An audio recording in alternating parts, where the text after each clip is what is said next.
शेरशाह को भारत का सबसे बुद्धिमान शासक माना जाता है। एक मामूली मुगल सरदार से लेकर बादशाह बनने तक का सफर उन्होंने अपनी तेज दिमाग और बहादुरी से ही तय किया था। कहते हैं शेरशाह दुस्साहसी होने की हद तक साहसी था। उनका यही गुण उनके लिए अभिशाप साबित हुआ और वो एक मूर्खतापूर्ण हमले में अपनी जान गंवा बैठा। बीकानेर नरेश कल्याणमल एवं मेड़ता के शासक वीरमदेव के आमंत्रण पर शेरशाह ने मालदेव के विरुद्ध अभियान किया।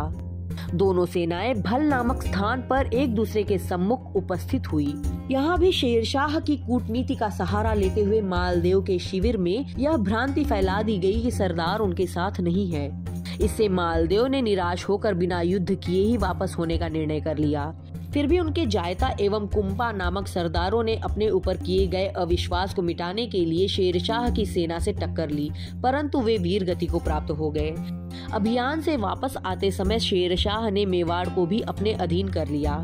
जयपुर के कछवाह राजपूत सरदारों ने भी शेरशाह की अधीनता स्वीकार कर ली और इस प्रकार राजस्थान उनके नियंत्रण में आ गया। मेवाड़ को अपने अधीन करने के बाद शेरशाह ने कालिंजर पर धावा बोला। कालिंजर का शासक कीरत सिंह था। उसने शेरशाह के आदेश के विपरीत रीवा के महाराजा वीरभान सिंह बघेला को शरण दे रखी थी। इस कारण से नवंबर 1544 ईस्वी में शेरशाह ने कालिंजर किले को घेर डाला था। लगभग 6 महीने तक किले को घेरे रखने के बाद भी सफलता के अवसर न देख शेरशाह ने किले पर गोला बारूद का प्रयोग करने का आदेश दे दिया।